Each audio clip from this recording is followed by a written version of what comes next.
Assalamualaikum warahmatullahi wabarakatuh. Sebelumnya saya ingin berpantun. Ada ikan dimakan anak buaya, makannya sambil berenang. Ketika kita ingin berkarya, insya Allah kita akan dikenal. Yang saya hormati Bapak Hanif Mahadun selaku pengampu dosen mata kuliah psikologi, dan Bapak Hafiz Prahno selaku Rektor Universitas Hasyim Asy'ari. Di sini saya akan presentasikan mengenai tentang peran psikologi pembelajaran PAI, pendidikan agama Islam. Peran-peran pendidikan agama Islam itu sangat banyak, salah satunya itu untuk memahami karakter perkembangan siswa.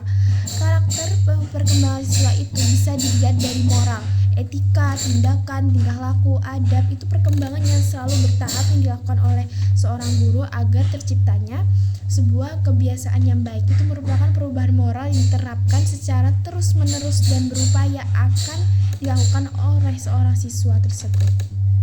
Terus ada cara berpikir siswa ketika siswa tersebut sangat rajin belajar, otomatis siswa tersebut akan menjadi siswa yang cerdas karena dia selalu optimis dan selalu bisa berharap untuk dirinya sendiri untuk menjadi apa yang dia inginkan.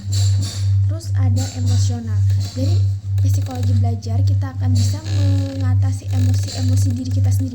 Semakin kita pintar, semakin kita punya wawasan besar, emosi itu bukan hal yang bisa memecahkan masalah, karena emosi itu bukan jalan keluar dari semua masalah. Jadi kita tuh tidak boleh sering beremosi, kita sering keras kepala, keras batin, keras nasihat, itu nggak bisa. Karena kita juga tuh perlu menuntaskan sebuah masalah itu dengan cara yang sangat bijak. Itu seperti kita saling bermusyawarah, rundingan. Itu tuh cara menyelesaikan masalah yang sangat benar, daripada kita emosi tuh nggak jelas banget.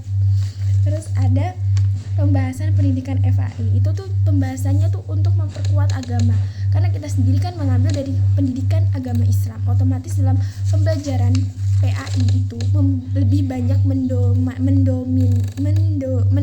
mendominkan kita untuk belajar memperkuat agama. Terus ada akhlak yang baik. Jadi di situ kita akan membuat akhlak yang baik, tingkah laku yang baik, etika yang baik, adab. Itu sama-sama satu bahasa, tapi kita harus diterapkannya sangatlah sulit. Seperti kita ada cara bersaliman dengan membungkukkan badan pada orang yang lebih tua. Itu salah satu cara etika yang diterapkan di pendidikan agama Islam. Terus ada menjadi pedoman. Agama juga bisa menjadi pedoman kita. Gak semua agama itu terkadang tuh di mata orang yang kadang kita menganggapnya beda. Contoh seperti kita jalan pakai kaki disebut dengan istilah dengkul. Itu tuh kadang beranggapan itu kayak seakan-akan di mata orang lain itu diperbudak, padahal itu bukan. Itu salah satu bentuk agama, cara menghormatin orang yang banyak barokahnya, orang yang lebih tua, seperti itu.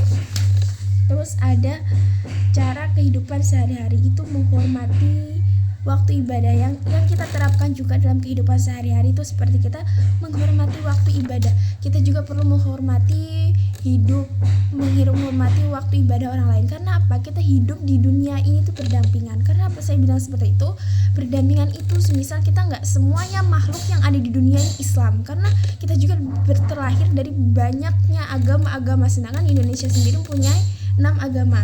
Di situ kita harus bisa saling berkontribusi, saling tolong-menolong dalam keadaan kita berbeda agama. Itu yang peran terpenting dalam psikologi itu. Kita harus bisa membanyak sikap toleransi di lingkungan masyarakat. Terus ada hati-hati dalam bermedia.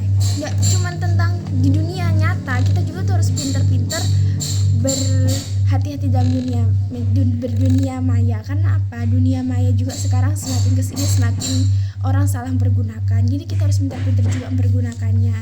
Terus ada pembentukan karakter. Karakter itu berasal dari kebiasaan, tingkah laku, tindakan yang sering dilakukan secara terus-menerus. Itu disebut dengan karakter. Terus ada nilai agamis. Nilai agamis cakupan pembahasan psikologi itu ada mengenai mental, kesehatan fisik, perilaku. Pembahasan psikologinya ada tentang mental itu seperti kita lagi seperti mental kita sih, misal mental kita tuh nggak baik, tuh suka marah-marah kayak gitu, nggak baik. Terus ada kesehatan fisik itu tuh sebenarnya kita lagi cedera. Itu juga tuh cedera tuh karena dia emosi atau karena dia beban pikiran atau karena dia apa. Itu cedera tuh nggak cuma secara kita lihat cedera apa, tapi kita harus menelusuri cederanya itu karena hal apa dan disebabkan oleh apa. Terus ada perilaku ya seperti tingkah laku kita seperti itu. Nah, sekian dari saya presentasi, mohon dimaafkan bila ada salah kata. Assalamualaikum warahmatullahi wabarakatuh.